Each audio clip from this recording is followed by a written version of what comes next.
उत्तर प्रदेश की राजधानी से एक अपराध जगत की बड़ी खबर सामने आ रही है जो उत्तर प्रदेश की राजधानी से है। नमस्कार, मैं अमित कश्यप और आप देख रहे हैं हंगामा टाइम, जहां उत्तर प्रदेश नहीं पूरे देश को बैंकों पर भरोसा और उनके ग्राहक अपना पैसा सुरक्षित बैंकों में समझते हैं। तो आज इनको हम बता दें कि उनके बैंक में पैसा सुरक्षित नहीं है। आपका भी ये मामला सुन करके रोंगटे खड़े हो जाएंगे। अब आपको बताते हैं क्या है पूरा मामला। ये मामला उत्तर प्रदेश की राजधानी का है, जहां राजधानी स्थित आलमबाग आईडीबीआई बैंक के पूर्व बैंक मैनेजर शैलेंद्र यादव ने अपने ग्राहक के साथ करी बड़ी धोखाधड़ी, जहां उनका लोन होने के बाद उनके बैंक खाते से ऑटो डेबिट कर लाखों रुपए उड़ा दिए। जिसके बाद जब पूर्व बैंक मैनेजर का ट्रांसफर हुआ और नया बैंक मैनेजर आया, उसने ग्राहक को सूचना दी कि आपकी 2 साल से किस्तें नहीं जमा है। जिसके बाद से ग्राहक के घर में हड़कंप मच गया। जब उसने पूरी पड़ताल की तो देखा कि सही बात है कि किसी भी तरह से पूर्व बैंक मैनेजर शैलेंद्र यादव ने जो लाखों की मोटी रकम उसके खाते से साफ की थी, उसके लिए वह दर-बदर गुहार लगाने लगा।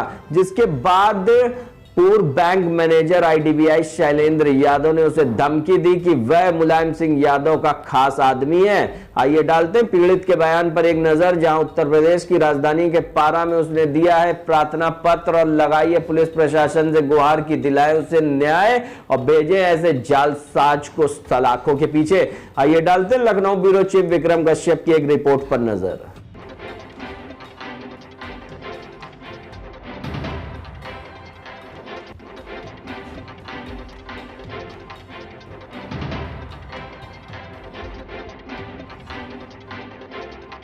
उत्तर प्रदेश में यूं तो बैंकों पर विश्वास करके आम जन जाते हैं कि शायद बैंक उनकी मदद करेगा और वो अपने व्यापार को बढ़ा पाएंगे। ऐसा ही एक मामला राजधानी लखनऊ का आया है, जहां पर आईडीबीआई आलमबाग शाखा के पूर्व बैंक मैनेजर शैलेंद्र द्वारा एक धोखाधड़ी की गई। जहां पीड़ित जागेश्वर तिवारी न्याय की गुहार लखनऊ के पारा थाना क्षेत्र में लगा रहे और पारा प्रभारी निरीक्षक ने मामले की गहनता से जाँच करने के निर्देश भी दिए। जहां पर मोहान चौकी स्थित विश्व दीपक चौकी इंचार्ज को इस पूरे मामले की जिम्मेदारी दी। देखने की बात है कि आईडीबीआई जैसे विख्यात और जो कहीं ना कहीं विश्वास पात्र बैंक था, आखिर उसके मैनेजर द्वारा धोखाधड़ी करने के बाद बैंक प्रशासन ने आखिर उस मैनेजर पर किस तरह की कार्रवाई।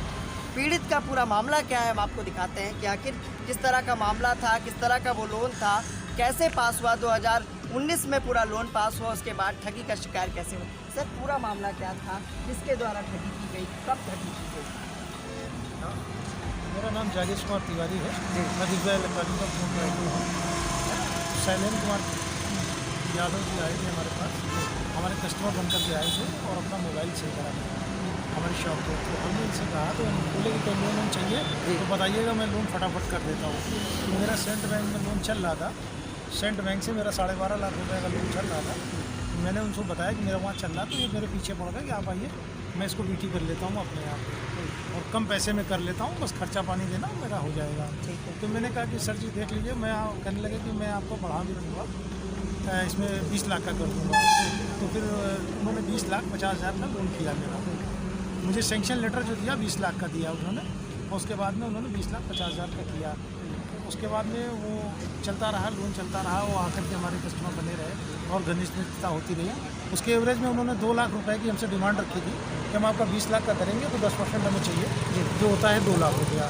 तो उन्होंने 80,000 रुपये मेरे पर से पहले लिए थे, 1,20,000 रुपये फिर व्हाट्सएप के माध्यम से उन्होंने फिर मुझे मैसेज दिया, मैंने उनको दिया कैश, हमारी शॉप से आके ले गए। और बीच में जब किस्त की बारी आई तो 2019 फरवरी में उन्होंने 7 फरवरी को हमारे अकाउंट से 1,99,000 रुपया किसी महिला के खाते में उन्होंने ट्रांसफ़र कर लिया अपने आप से, बगैर मेरी परमिशन के। अच्छा। तो मैंने उनसे कहा कि भाई आपने ऐसा क्यों किया, जब मुझे मालूम हुआ तो उन्होंने कहा कि मैंने नहीं किया। तो फिर कई बार मैनेजरों से बात हुई तो उन्होंने कहा कि देखते हुए कहीं गलती से हो गए होंगे जी। तो ये रहा प्रकरण। अच्छा, कब पता चला आपको कि जो आपने लोन लिया था उसकी किस्तें ही नहीं जमा हुई? ये मुझे पता चला जब उनका ट्रांसफ़र हो गया, जब उनका ट्रांसफ़र हो गया, उनका ट्रांसफ़र 2020 में हो गया, मार्च में, भूतनाथ में हुआ। इस समय कहाँ पर? इस समय शाहजहानपुर में। हाँ। तो क्या शाखा में जो IDBI बैंक की प्रमुख शाखा है वहाँ पर इस मामले को लेकर शिकायत की आप? हाँ, मैंने लेटर भेजा था, मैंने लेटर भेजा उनको, तो उन्होंने कोई कार्रवाई नहीं की। इनके लीगल वकील जो लीगल डिपार्टमेंट इनका है मिस्टर राजेश तरवाल को भी मैंने पूरी सूचना दी, और जो भी कॉल आती थी मेरे पास पेमेंट के लिए मैंने उसको पूरी सूचना दी कि पैसा जी शैलेन जी ने मेरे से ले रखा है और इस चक्कर से मैं पैसा नहीं जमा करूँगा जब तक शैलेन जी मेरा पैसा वापस नहीं करें। तो मतलब जो शाखा प्रबंधक रहे हैं IDBI बैंक के, क्या उन्होंने किसी तरह की चर्चा की कि आपका पैसा बैंक प्रशासन दिलवाएगा आपको?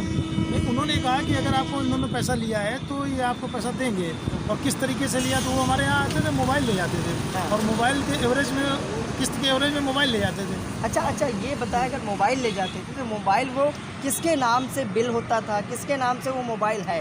वो पर्सन मेरे नाम से होता था, जागेश कुमार तिवारी आप ही के नाम से। जी, और चलाव हो रहा है? चलाव हो रहे हैं, और लगभग 5 मोबाइल उनके पास चल रहे हैं, जिसमें वो तरह तरह के लोगों को बांटे भी हैं, अपने स्टाफ में भी दिए हैं, अपने घर में भी दिए हैं, अपने बच्चे को लैपटॉप भी उनके पास जो है टेबलेट वो भी बच्चा उनका चला रहा है, जिसकी रसीदें मेरे पास है, मैंने तपारा थाने को भी दे दी। अच्छा, मोबाइल फ़ोनों की बात करें तो लमसम कितने अमाउंट वो होंगे जो स्मार्टफोन के होंगे, टैबलेट के होंगे, टोटल कितना अमाउंट उसका होता है? लगभग 1.5 लाख के आसपास होता है। 1.5 लाख का सिर्फ फ़ोन ले गए, फ़ोन और टैबलेट ले गए जी, और टीमर भी ले गए हैं। और जो बकाया है वो कितना है? 4,75,000 रुपये। तो टोटल मतलब मान के चले कि 5 लाख रुपए जी का हेरा फेरी उन्होंने किया। जी, और हमसे अपने मम्मी के खाते में पैसे भी लेते थे, और ये कहते थे कि अपने नाम से न डालना, अपने स्टाफ के नाम से डालना या अपने किसी दामाद के नाम से डाल देना, इस तरीके से कहते थे। अच्छा, जब आपने इसकी पड़ताल की, जब बैंक आप गए तो बैंक वालों ने कहा कि आपकी किस्तें नहीं जमा हो रही। जी, तो क्या पता चला वो अकाउंट क्या इसकी माता के नाम था या किसी और के नाम था?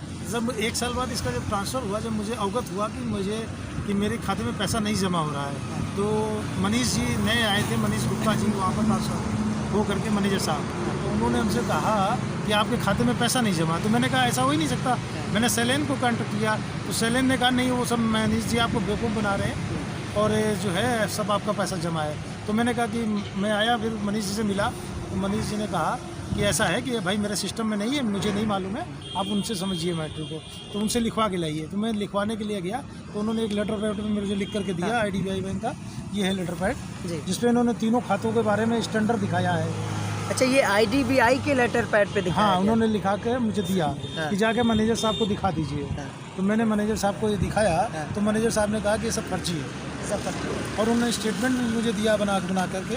तुम बोले वो भी फर्जी है। ये क्या है? ये जो है ये इन्होंने 80, ये व्हाट्सएप पे चैट है, ये व्हाट्सएप पे चैट है शैलेन कुमार, जिसमें 80,000 दे दिया है, बाकी 1,20,000 वो भी ट्रांसफर कर दो, 1 लाख करा दीजिए। इन्होंने जवाब दिया कि आप बाकी पैसा ट्रांसफ़र करा दीजिए, वो भी करा देंगे। तो ओके का मैसेज आया। और ये जो टैबलेट इन्होंने दिया था इसकी भी डिटेल है कि लेनोवो का टैबलेट था और 16 GB रैम थी, 8 इंच का वो टैबलेट था, 12,999 मतलब 13,000 का ये टैबलेट था। और लमसम इन्होंने बताया कि इनकी हैंड राइटिंग से लिखा हुआ, देखिए ये इस नंबर पे पैसा लेते थे। ये क्या नाम है बेटा? कामिनी देवी, जो कि मुझे बाद में पता चला कि इनकी माता जी हैं। ये अकाउंट नंबर है। जब उन्हीं मनीष जी ने मुझे साबित किया कि ये खाता इनकी मम्मी के नाम का है और इसमें आप पैसे क्यों देते थे। तो आप क्या कार्रवाई चाहते हैं दोषी पर? हम कार्रवाई ये चाहते हैं कि इनको जो हमारे द्वारा लिया गया पैसा है वापस कर दें हमें, और हमारी सिविल को जो क्षति हुई है उसको पूरा कर दें। कहाँ रहते हैं लखनऊ में? लखनऊ में जानकीपुरम में, कहीं बताते हैं जानकीपुरम में रहते हैं, सेक्टर 1 में रहते हैं, बताते हैं। और हमसे जब भी मुलाकात होती थी तो बीच रास्ते में होती थी, मिलते हुए। कहीं बुद्धेश्वर में आते थे, बुद्धेश्वर भी आए हुए हैं। और लॉकडाउन में भी मैंने इनको पैसा दिया है। लॉकडाउन में कुमार मेडिकल स्टोर है एक दुकान यहाँ पर, उसके कैमरे में भी कैद है। तो अच्छा, कहीं ना कहीं बैंक दोषी नहीं है कि अभी तक अपने ही मैनेजर पर कोई कार्रवाई नहीं की उन्होंने? नहीं, बैंक मैनेजर सब लोग मिले हुए हैं ना एक दूसरे को, कहता है कि नहीं, बैंक के जो मुख्य शाखा प्रबंधक हैं उनके आपने लिखित शिकायत दी, उन्होंने भी कोई कार्रवाई नहीं की? कोई कार्रवाई अभी तक नहीं किया। मैंने मेल पे भी किया, बैंकिंग लोकपाल पे भी किया है, अभी तक के वो सब लोग वेटिंग ही दिखा। चलिए ठीक। तो साफ तौर पर लखनऊ के पारा पुलिस के पास ये पहुंचे हैं। पारा प्रभारी निरीक्षक ददीबल तिवारी ने इस मामले की जांच को लिया है और प्रभारी निरीक्षक जो चौकी इंचार्ज विश्वदीपक हैं मोहान रोड चौकी के, उनको जिम्मेदारी दी गई है। लेकिन सबसे बड़ा सवाल यही है कि IDBI जैसे विश्वास पात्र बैंक के जो ब्रांच मैनेजर हैं उनके द्वारा इतनी बड़ी घटना की गई, इतना बड़ा घोटाला किया गया, उसके बाद भी इस मुख्य शाखा प्रबंधक को शिकायत करने के बाद भी आखिर बैंक प्रशासन ने दोषी मैनेजर पर कार्रवाई क्यों नहीं की। लखनऊ में भी वो बैंक मैनेजर शैलेंद्र रहे और इस समय शाहजहांपुर में पोस्टेड है, अलीगंज में रहने वाले हैं, जहां पर साफ तौर पर उन्होंने बताया कि जानकीपुरम जो जगह है जहां अलीगंज क्षेत्र में उनका आवास पड़ता है, लेकिन अभी तक कोई कार्रवाई नहीं हुई। लखनऊ पुलिस पर बड़ा विश्वास लेकर दोषी मैनेजर पर कार्रवाई की मांग को लेकर पारा थाने न्याय की गुहार लगाने जगेश्वर तिवारी पहुंचे। देखने की बात है कि इस पूरे मामले की गंभीरता को आखिर लखनऊ पुलिस किस तरह से